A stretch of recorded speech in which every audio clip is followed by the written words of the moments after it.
Maia And Andreas. from Empowered Awareness, and today we're going to interview Andreas. So, what did you do for you, healing-wise, for yourself? I did a lot of things since I was actually a child. I started denying modern traditions. I just went away from. Well, there isn't so much tradition in that. Yeah, well, it's a modern traditions are even if you are doing it 2 years or 3 years and you celebrate something, you can make it a tradition. It's something that people make up.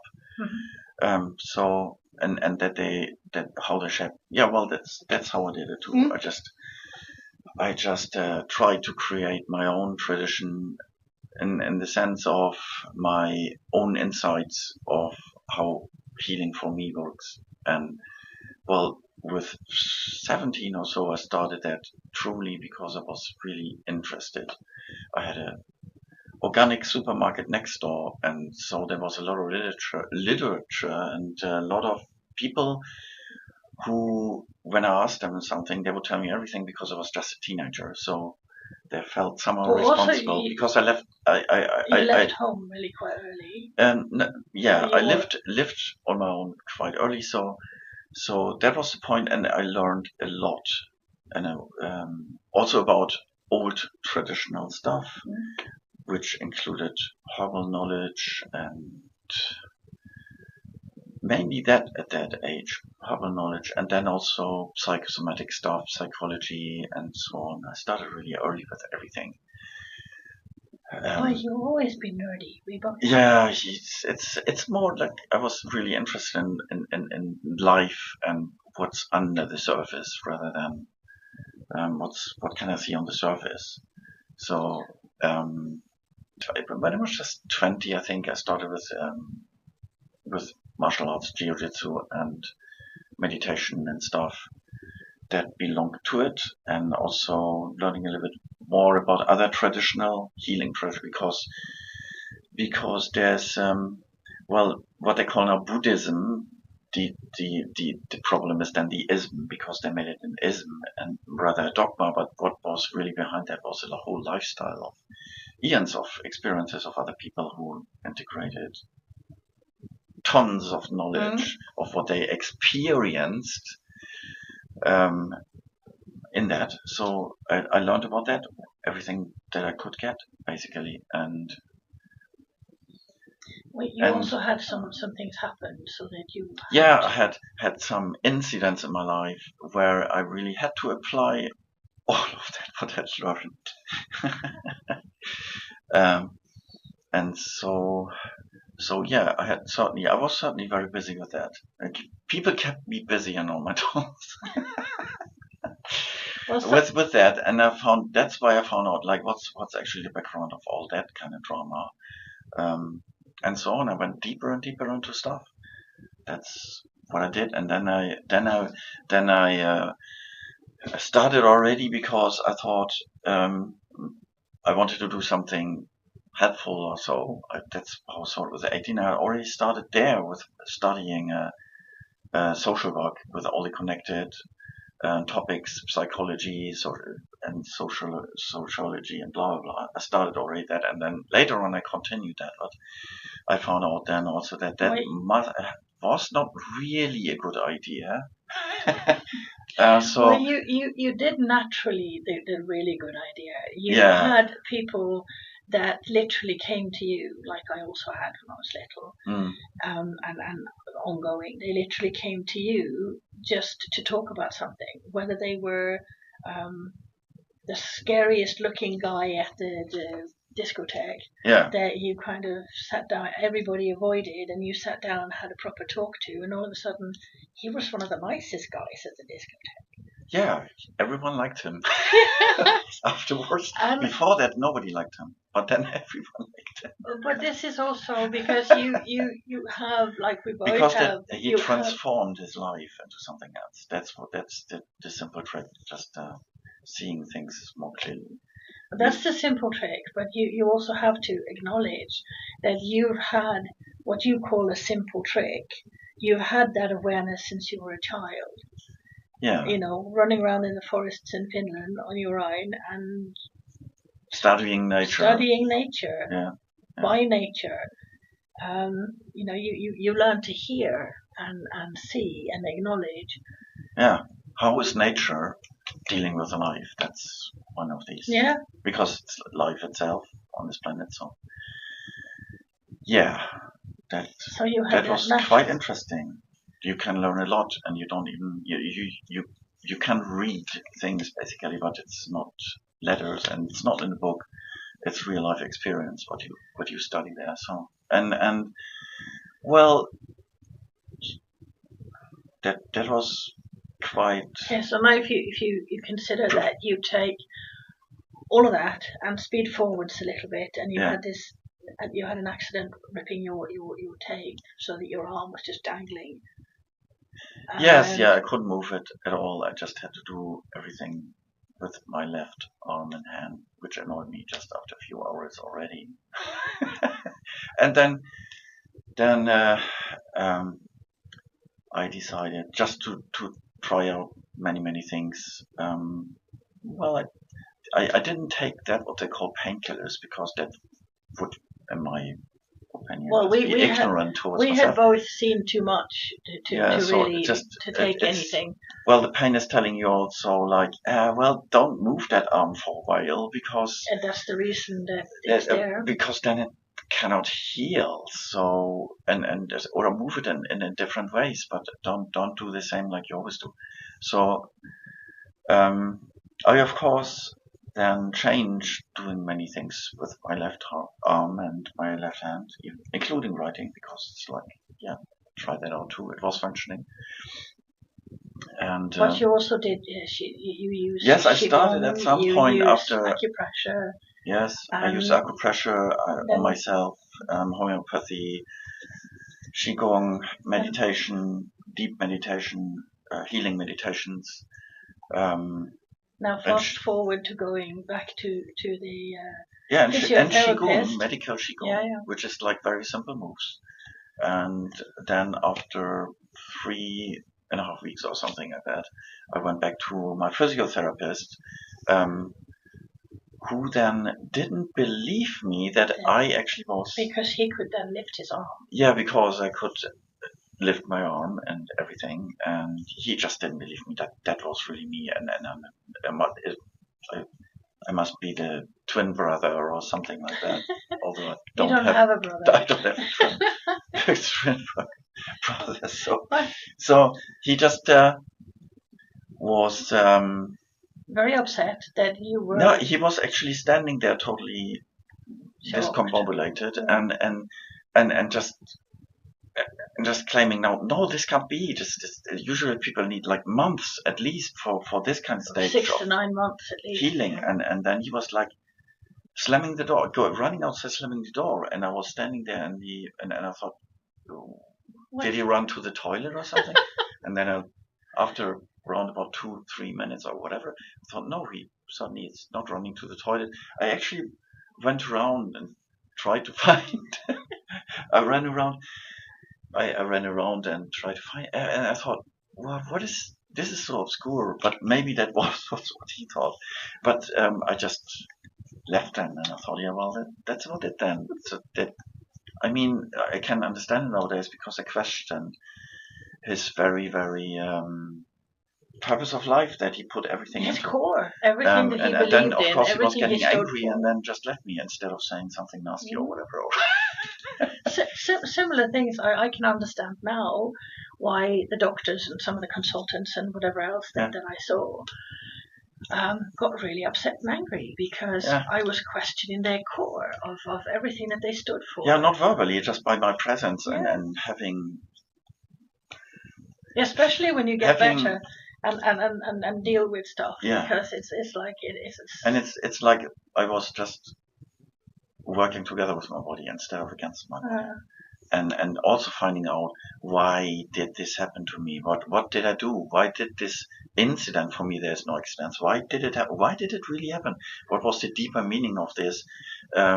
Certainly not suffering, because suffering doesn't make sense for me. And doesn't make sense for anybody. No, it's only when you believe in it. And so, not from that point of view, I questioned it or asked, why did this happen? I questioned more deeper, like, what kind of idiotic things did I think or do that this happened? Like not in the shape of self-criticism, more like questioning myself and my life altogether. Why did this happen? Why? And that was the whole point. Because and how? Yeah. And what more can I do? What other people actually? Who else was involved in this situation? Right? I really went deeper into it. Because I was used to it, because that's... Yeah, we had a bit of a, in the old days, where we were getting too absorbed in other people's drama, because it was so terrible, and they had to have your help, and blah, blah, blah, blah, blah. Yes, and we had to question things like drama addiction, drama co-addiction, which can be even... It's like with alcohol addiction and alcohol co-addiction, I found out about that both of them are just... You can't say one is worse than the other. No, and we had to wake up from that too. Yeah. I mean, we literally had to be there, like, really being supportive to this person in the drama, and go off and say get something for them or whatever, and then come back and realize that somebody else had turned up, and all of a sudden there was la la la, everything is just beautiful and wonderful. I'm like, oh, isn't life gorgeous?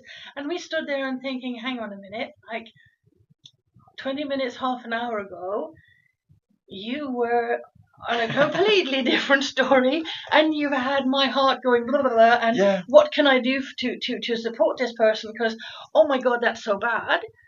And then you realize that they're with somebody else, and it's like really not that long after, and it is, ooh, isn't life nice? Yeah. And we had quite a few of those, so in varying ways. Yeah, but there's so many. There's so many ways. There's so many ways that's actually connected to drama co-addiction or drama addiction. Because or whatever. you get, once you put yourself into something that isn't yours to deal with, or you're not managing to stay neutral, is not really the right, objective and balanced in somebody else's chaos. If you can't stay objective and balanced, then you really can't be supportive of yourself or anybody else. Yeah, neutral in some sort of way. But then I also recently found out that it goes really to deep levels. Like, okay, what did I do for myself? That was all the healing part of some issues. But instead of focusing on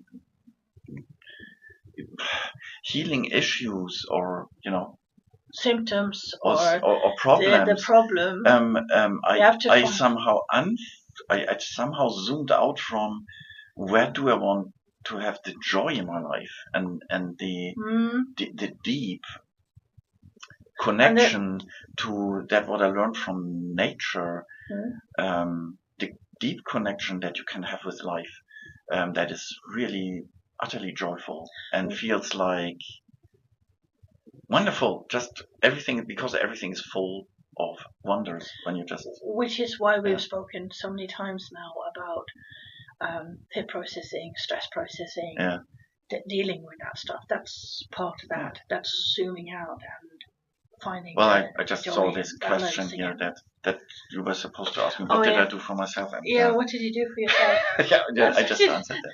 So. So when now that you've already answered that, what did other people do for you? Oh, there's certainly a lot that other people did for me. How I see it nowadays, because I knew a lot of people who were medicine men, for example. I mean, really traditional medicine men, in the sense of First Nation people from America, and that is one example. That well, that happened later in my life. Before that, I met a lot of shamans, healers, psychologists. Well, you were also very lucky to have a group of people from you were quite young that you were. It was a safe, perfect little group of people together. that you learned, to go deeply into spiritual aspects, to drum travel, qigong. You had people that you could share all of these things. Yeah, we even met a Shaolin priest and priestess, actually, to be correct. And so that was all. It was really interesting. It was thrilling, and I learned a lot. So that was. These are plenty of stories for us to share at some point. We have a lot to share. And then some. I mean, because every story. I also met Buddhist monks quite regularly. They were just popping into my life. I mean, from other countries, not from. Just I mean, you'd be walking through a park, and all of a sudden there would be. Yeah, I thought I was. Someone. I thought I was hallucinating, which I don't prefer to do. Which I don't prefer to do. So, yeah, and it wasn't. I thought it was absolutely questioning myself in the wrong way. That I thought this can't be just happening, but it did. So, like a scene out of. A park in Germany, and that's a longer story. That's a longer story. Yeah, we are already with 16 minutes again. Okay. So again, we have to take up Andreas's story at some point again with other things, and stories. We also have to do, a lot of. We have so much to share. Yeah, we have quite interesting stories, and. I met actually also a lot of people who had commitments for themselves, how to heal themselves.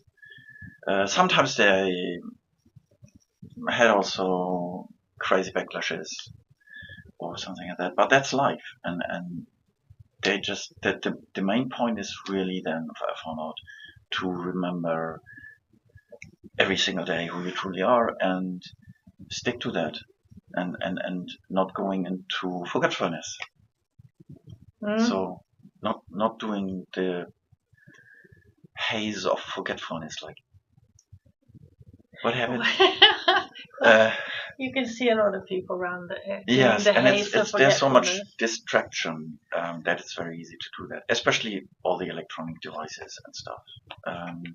My mother said it out yesterday, loud. Like, they're not really here, she said. She said, I can see that. They just drop into this screen and then they're not really here. And you can easily check that out by asking them something. I think maybe elderly people notice more than anyone because they don't do screens if they can help it, or they do. They've learned to do some really brilliant stuff, but they're not on there all the time. So when they're around people who can't put their devices down, it's very noticeable. It's also noticeable when you watch the two separate, like the younger and the older generation who can use technology fine, but they're not hooked to it. Like, it's not intravenous, so to speak, which is another thing. It's not glued to the arm, let's say, on the pocket or something. And it's the difference is actually, as far as I see it, is that the elderly people know how to live. They know a lot of the time who they are, unless they are numbed by other things. Closing the loop to the circle to traditions again, because they have other traditions that they had, and they still have them. And some are really they have so much to teach the youngsters. If you want to know how to live without a smartphone, just ask some of them, and they would tell you, I do it all of my life, so I can tell you everything about that, how that looks. So, and it's certainly valuing their life experience when you do that, because they also on their side have some amazing stories. Yeah, they have amazing stories, and they have also amazing life experiences. I mean, real life experiences. Real life experience. And, not virtual. And then they weren't. Well, we weren't taught to ever be frightened of a life experience. You just got on with it. Yeah. Whereas these days it sort of seems to go virtual a bit and get stuck. Which again, you have to be careful with. I mean, there's so many people who just follow someone else and take the advice from that, but you really have to learn to know what is high frequency or good advice for you, and what feels totally off, and not getting lost in psychology, and not get lost in there's so much so much knowledge available. If you really do your research, you will find everything. You can find everything. You have everything at your fingertips. What you want to know, you don't even have to meditate for 300 years like other Buddhistic monks did. In several life experiences or something like that. You can just like find out almost everything and go into that. And when you put that together with your intuition and your own inner knowledge, then we can have amazing lives. Really, it's just like what we focus on. And okay, see you soon. Follow us and share and like and please comment below anything that you're specifically interested in or whatever, because we really have like tons. We have a lifetime of experience. We started our research a very, very long time ago. And we never stopped it. No, we never stopped. No, not a single day. No. And we have more pieces of paper and certification than anyone that we know. So basically you can say we are certified health nuts and healing nuts and whatever. Okay. And you can find us on empowered-awareness.com. Or just right here. Yeah, we put the links there. We put the links.